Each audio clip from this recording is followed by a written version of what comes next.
Now it's time to check in, presented by Courtyard by Marriott. We are going to see some of our winners and losers of the draft so far. Obviously, a lot of talent in this draft. You see there, Travis Hunter going to the Jags at 2, Colston Loveland, shout out Chris Colon, our producer. He loved that pick.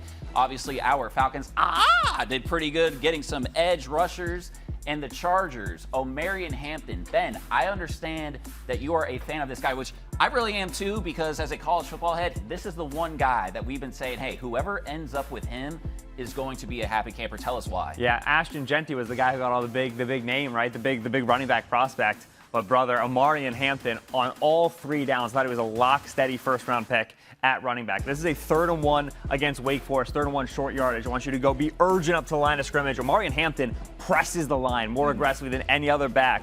Now, bounce off contact as well. You remember Petey, love me a little contact. Remember the Titans? Love me a little contact, Omari Hampton does. But I want to look at this play from the end zone view to understand that Hampton, the one issue is some of the vision stuff. This is split zone. On split zone, my tight end's coming across, hitting the ear hole there, that defensive end. We got a down block here, down block here. The thing that Hampton needs to do better in the NFL is see the hole. This is the space that we want to hit. That's where we want to go. It's what's blocked up for us. The problem is Hampton is so successful going off script because watch him.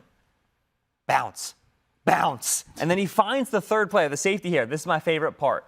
Every other running back you find, man, every other running back, I just got an explosive gain. Let me get out of bounds. Let me save myself a little contact. Omari Hampton is an angry son of a gun. He wants more contact. Hampton's going to stop at the sideline and go find a defensive tackle, put his shoulder down, pick up 5 more dirty yards. This style of running, this physicality with Jim Harbaugh and the Chargers, with that offensive line, with that style, the Greg Roman downhill style of running, there have been 29 running backs in NFL history, rookie year, 29 running backs with 1,200 rushing yards. You're looking at the 30th by this time next year. Omari Hampton's going to have a heck of a rookie season. So, Ben, I want you to take this back to the end zone copy, and I want to tell y'all one thing that coaches preach all the time. When you get right here, as you let this play, and he's one-on-one with this defender in the hole, if you cannot make this guy miss one-on-one as a running back, son, go in that locker room, take our uniform off, and don't come back. Because there are going to be moments where you're not going to be able to block every single body on this defense. But you know a great back when you see one because he has that ability to, number one, make him miss. But like you also mentioned,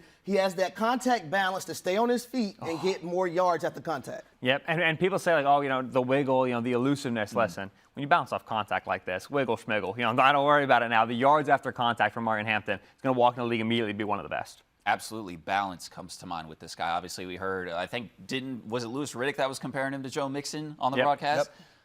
Pretty good comp, in my opinion. Here's another thing I would say, too. A lot of people thought he had a down year because his quarterback wasn't there. Yeah. Right? His quarterback got drafted to the New England Patriots. He had a better year this past season. Yep. And he's a pass blocker, like you mentioned that in our meeting, and also a guy that can catch the football out of the backfield. So he's a 3-down back, and he doesn't have to come off the football field. Yeah. Reddick brought up Joe Mixon. More than once, I wrote down Ezekiel Elliott, which is too rich of a comp. We don't want to say Ezekiel Elliott, but, man, I felt it a little bit. No, absolutely. And, hey, so while we're doing winners and losers, let's talk about another winner, the Chicago Bears. They did a very, very good job, not just in the draft, but also during the offseason. They really attacked the lines. You hear all the time, you got to win from the inside out. They did that, addressing that. Obviously, Joe Thuney was a big pickup, Drew Dahlman as well on that offensive line. You got to protect the investment in Caleb Williams, and obviously they went out and they got him a weapon in Colston Loveland. What do we like about him? Well, number one, in order to change the culture in Chicago, you had to get the right head coach. I believe Ben Johnson is that guy. Look at what he did as the offensive coordinator for the Detroit Lions. Number two, Ryan Poles and Ben Johnson together, they understood how are we going to win football games and protect our quarterback if our offensive line has question marks across the board. So they went and got Joe Thuney, a guy who played for Tom Brady, who was the greatest of all time. He also played for Patrick Mahomes, who's trying to become the greatest of all time. And he's a winner. You go get Jonah Jackson. What I love about the Jonah Jackson move is that he already played for Ben Johnson, so he's acclimated to the system. And then you go get Drew Dahlman from the Atlanta Falcons, who is a pretty solid center. You go get a guy in Colston Loveland who is similar to Sam Laporta, who played for Ben Johnson in the Detroit Lions. The culture is changing. Now it's all for those guys to go out there and execute it on the field. Yeah. Now, Ben, obviously within your draft evaluation, you're looking at more tape than exists, okay? Yeah. Do you like Colston Loveland here as opposed to Tyler Warren, and if you do, why? Yeah, I thought Loveland was a better prospect. And 24 was a better year for Warren and a worse year for Loveland. J.J. McCarthy moving on, and that Michigan passing game kind of fell apart. But Warren was a unique player, right? Specific usage, specific snaps. You got to feed him some touches. Colston Loveland is plug and chug, right? I mean, this is a three-down tight end. He's a better blocker in line than Warren is, better blocker in space than Warren is. He's a more smooth route runner than Warren is. And this is a starting player for the Bears. This is very important. They have Cole Kmet there. He's under contract. But last year, Lions offense, 425 snaps with 2 tight ends on the field. And that second tight end was Brock Wright. Y'all ever heard of Brock Wright? He's a fine blocker, but he's not the caliber of player that Colston Loveland is. And so you're going to see an even greater increase of that. It's going to help the running game. It's going to help the play-action pass game. And so Loveland, tight end at 10, right? He's only the 5th tight end in the 2000s to go top 10. He's going to get plenty of snaps, plenty of targets. Last 5 first-round picks for the Bears have all been on offense. Now Ben Johnson in the building. They have got to figure it out on that side of the ball. HD, how do you feel about where this Bears team, obviously we've got 6 more rounds to go, right? But given what we've seen with the offseason additions, the pick they just made tonight, this division is so tough, the Lions are trying to change the rules with the playoffs, right? I mean, how do we feel about where they're at right now compared to where they were at the end of the season? So I will say this. It is very, very bold, especially because their schedule is going to be harder in 2025. I am predicting the Chicago Bears to make the playoffs. Oh, yeah? I how do really we feel am. about that? Last year, this guy said, hey, the Commanders about to take a Texans jump, and then they made the NFC Championship game. So I ain't going to argue with any prediction that Harry Douglas makes on this show. No shot. Absolutely. Well, hey, speaking of Harry Douglas, can I get a bird call real quick? How do we feel about what the Falcons did? So I'm extremely happy. When you look at the 3 of the last 4 years, the Falcons, from a pass rush and sacking the quarterback standpoint, 31st, 31st, 32nd. Now, what's unique about the pass rush? It goes with the secondary and your pass defense. When it comes to your secondary stopping guys from catching the football, it was a extreme need. So I love the Falcons, number 1, getting a Georgia Bulldog. They finally got a dog. It took them long enough. Jalen Walker. What I like about Jalen Walker, he's very, very, very violent. He can play the run and also rush the passer. You can also do a lot of different things with him on the line of scrimmage as well. Raheem Morris being a defensive guy. And then they traded back up for James Pierce Jr., a guy who is a freakish athlete, ran a 4.47, 17 and a half sacks the last 2 years for the Tennessee Volunteers, also led them in that category. Now you're adding versatility on your defensive line. You look at Braylon Trice, who they took in the 3rd round last year. They're trying to build this defensive line with a lot of young people so they can play together for numerous of years, and I love what they're doing. Yeah. Jalen Walker was like a Tyler Warren. He wasn't a perfect fit for everybody. It's got to be specific usage. Now, last year, Raheem Morris had Caden Ellis at off-ball linebacker, right? And they would bring Caden on the line of scrimmage. They would blitz him. He's the only player in the league last year with 150 tackles and 5 sacks. So the highest pressure rate of any off-ball linebacker. So you go and you get a player in Jalen Walker who is precisely that. He's that off-ball linebacker who can walk on the line of scrimmage, can blitz, line up over the A-gap. Man, on a 3rd down, you get to put a guy like Walker, Pierce on the outside, Ellis in the B-gap. You get to present so many different rushers. So it's going to be about creativity for this Falcons defense. It's going to be about win on 1st down, stop the run, all right, whatever. Get to a 3rd and long, and then get the dogs on the line of scrimmage. And a unique blitz package is going to be the name of the game here. So the fit with Walker is tremendous. Pierce, one of my favorite players. But still, the investment edge rush is what's important here. Got to get after the passer. You know, it's funny, we were talking before we went on the air. The Falcons really haven't had a pass rush, and I'm not trying to age it, man, but since 83 was playing, they haven't had a pass rush. So I'm excited about this. And while we're doing some home cooking, Ben, let's talk about your Eagles. Go They Birds. traded up to get Jihad Campbell at 31. Yes. The rich get richer. Tell me why this is an absolute win for the Birds. Well, last year, Zach Bond changed this defense. They bring him in free agency from the New Orleans Saints. Oh, my goodness, he's an off-ball linebacker. He's an on-ball linebacker. Vic Fangio's unlocked him.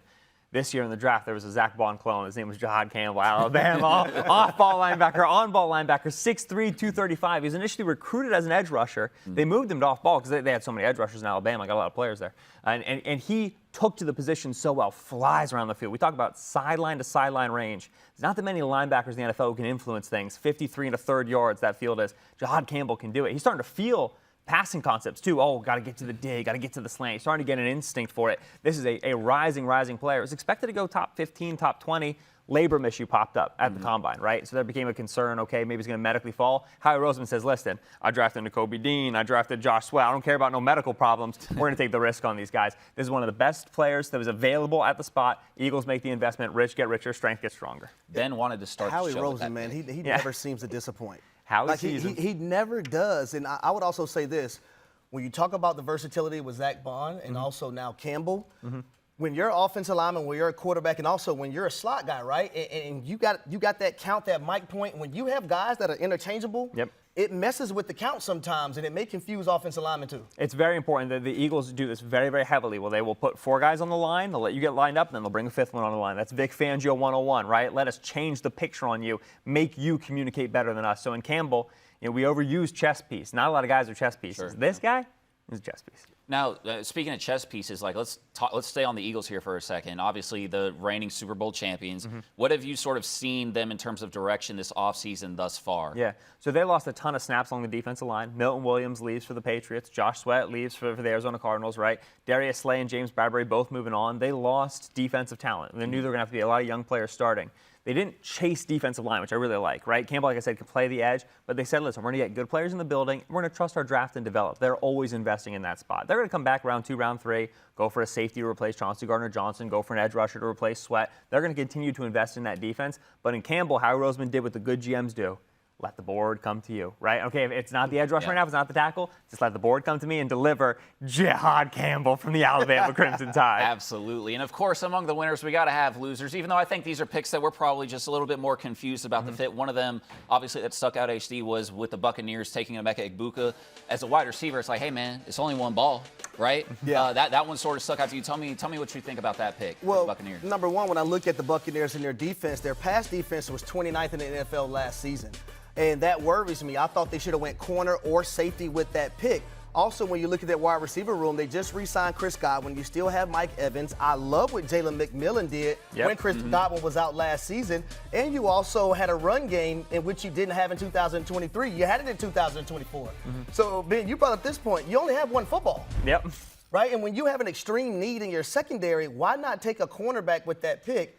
But they took – I don't want to – try to shame Emeka Egbuka because I'm not talking about him as a wide receiver because he's a premier prospect. Route running is unbelievable, quarterback friendly, the whole 9. I just thought from a team need perspective that they should have went in the secondary. Right. When I love a prospect, as I loved Egbuka, I want to see him go somewhere where he could be primary target, wide receiver too. He goes to Tampa, it's like, oh man, I like all these other guys. Who's going to get the football? It very much feels like, Egbuka at 19, you said maybe they should have gone corner, and then at 20, the Broncos take J.D. Barron, the corner out of Texas. Like, are you sure he got past 19? All right, we'll take him, right? Very much felt like Barron was expected to be the pick, and then, he falls one more spot. And so it's a good problem to have when you have an embarrassment of riches at the position, but wide receiver is not like edge rusher. It's a little bit harder to rotate those guys. You're going to go a game with 2 Mike Evans targets? Like, you never want to be in that spot, So it's a lot of mouths to feed right now for Tampa. Another one, Ben, that I'm curious from your perspective on was I thought the pick of Tyler Booker was interesting because you look at that and you're like, okay, this is a Zach Martin replacement. You weren't as high on him in that position. Why is that? Yeah, so Booker is a big fella, right? People mover. Him and Cooper Beebe is the center there. They're going to be able to take a double team and take you 10 yards. It's going to be exciting to watch. But they've now spent 3 of their last 4 first-round picks on the offensive line. Interestingly enough, more Tylers. Tyler Smith out of Tulsa, Tyler Guyton out of Oklahoma. They have a type. Their type is Tyler. But that level of investment in the offensive line, they're trying to return to that mid-2010s offensive line. You can remember when Zach Martin was in his prime, Tyron Smith was in his prime. But they're investing very, very heavily. You go look at some of the best lines in football. You look at Philadelphia, you look at Denver, you look at Detroit. They certainly spent their first rounders, but then they also found value in the middle rounds. Interior offensive line is one of those spots that you can find a good starting guard in round 3, a good starting center, as they did in round 3. And so I was surprised to see, after so much investment in the offensive line, a top 15 pick invested again into the offensive line. This, in my opinion, when you look at new head coach Brian Schottenheimer, when he was with the New York Jets, they ran the football. When he was with the Seattle Seahawks, he put his imprint on running the football. Now, when you look at the Cowboys being 27th in rushing the football last year, this is him basically saying, you know what, we have to be balanced offensively. I would have loved, and I thought they were going to go wide receiver because you need someone opposite of C.D. Lamb because you don't want teams rolling coverage, playing cover 2, and keeping a safety over top C.D. Even though he moves around, you want to have that amigo. You want to have that partner in crime on the other side that can take pressure off you. Prime example. When you look at Minnesota, Justin Jefferson, what did they do? Drafted Jordan Addison. And they also have T.J. Hawkinson. So I can understand it. I don't know about at number 12, but I can see what Brian Schottenheimer is trying to do. He's trying to win the line of scrimmage offensively because we know that's something the Dallas Cowboys did not do the last few years on the offensive side of the ball, nor did they do it on the defensive side of the ball. If the identity return is to that running the football, day 2, they're going to pick it back, right? Right now it's Javonte Williams and Miles Sanders. They need somebody there in the backfield. And then another surprise that we had with the Dolphins, Kenneth Grant. Yeah. Tell me about that one. I think everybody, the consensus understood the defensive tackle class to be Mason Graham at the top, and then it was Walter Nolan out of Ole Miss, and it was Derek Harmon out of Oregon, and then Kenneth Grant was a nose tackle, 340 pounds, Michigan, great on the early downs. Like he was kind of at the end of that second group. He goes 13 overall. And a Dolphins team that desperately needed defensive tackle help, no two ways about it. Lost Christian Wilkins, right? Lost Calais Campbell. They have so many snaps to give out. But Grant right now is not an impactful player on third down in terms of the pass rush, right? He's just much better on the rundowns, early downs. Now, they have a Chop Robinson. They have a Bradley Chubb. They have a Jalen Phillips. They have their pass rushers. So I understand the theory. And if he's getting you to second and longs, third and longs, and letting those edges eat, then all right, I understand it. But there were higher ceiling defensive tackles expected to go earlier. I think the Dolphins could have traded back 7 picks, 10 picks, and still grabbed a Grant. So similar to the Buccaneers, I like the player individually. Not sure the approach in the first round was the best. Now, HD, a player that we'll transition out of winners and losers here for a second and talk about a monster. Talk about Ashton Genty. I can't believe we've gone this long without talking about Ashton Genty. There he is. Yes. Hey, it is appropriate that young man is going to Las Vegas because he knows how to put on a show. What do you think about that pick for the Raiders? Number one, I love it because you can't be 32nd in the National Football League and put all the pressure on your quarterback, which is now Geno Smith. You have to be able to rely on something else outside of the pass game. And I know a lot of people are going to say, okay, the offensive line right now in Las Vegas isn't intact. But when you have 5 runs that are 70 yards or more, and you have the contact balance, you have the low center of gravity. And here's something that I don't hear a lot of people talking about. His offensive coordinator for Boise State was a guy by the name of Dirk Cutter, who previously was the head coach of the Tampa Bay Buccaneers and also was my offensive coordinator for the Atlanta Falcons. So when you talk about having that pro-type scheme probably embedded a little bit into their offensive system, it's not going to be foreign for him as well, but he's a home run hitter, a guy waiting to burst open on the scene, and I love the pick for the Las Vegas Raiders. Yeah, they had in the backfield Zamir White, Dylan Labby, and Sincere McCormick. It was just a rotation that didn't feel too good. And Chip Kelly wants to run a high variety of running schemes, gap power, puller, zone, wide zone, from the gun, under center. So you need to have a very well-rounded back to pull that off. Chip also wants to be able to go hurry up. He wants to be able to go tempo, which means the back stays on the field, right? I can't have an early down guy and a late down guy if I want to go tempo. I need a 3-down player. Ashton Genty is a 3-down player. So we'll see how the offensive line goes. But, man, Genty can be a penetration eraser. The thing he did best at Boise was turn 2-yard losses into 5-yard gains with that footwork. That'll be exciting to see. Watching him throughout the year, it was like at some point or another, if he hadn't already just broken through, and it's just like, actually, I'm just going to run over everybody. Like, he always got there in every single game that they played. It was absolutely unbelievable to watch. Is there anybody that we haven't discussed thus far that has stuck out to you in round 1, whether it's something that a team did or a player that was selected in a certain spot? I thought for sure the Vikings would trade back out of 24. Only 4 picks in this draft, the least amount of draft capital. 25 ends up the trade back because at 24 the Vikings stayed and took Donovan Jackson, the left guard out of Ohio State, had to play left tackle for them all season, right? Guard playing tackle, this is not going to go well. He's holding his own against Abdul Carter. He was incredible. They've completely overhauled their interior, the Vikings have. That, as good as that offense was last year, left guard Donovan Jackson, center Ryan Kelly from the Colts, right guard Will Fries from the Colts. They have completely changed that offensive line. The Vikings are going to run the ball in 2025. J.J. McCarthy going to attempt 9 passes like he did against Penn State, man. They're going to dominate up front with that group. I think for me, when I look at the Baltimore Ravens, it's like year in and year out. Whenever someone is announced and their name is called, That's a Raven. That's a Raven. And you look at Malachi Starks being paired up with Kyle Hamilton at the safety position. So now you have your free safety or your strong safety who can both guard slot receivers or slot tight ends and guys that can detach from the line of scrimmage. And you have versatility with that as well. So truly a Baltimore Ravens pick. Yep, and then Marlon Humphrey's there in the other slot for you. Nate Wiggins there on the outside. They've had a lot of talent leave. It had to be the case, but, man, they have retooled that secondary beautifully in Baltimore.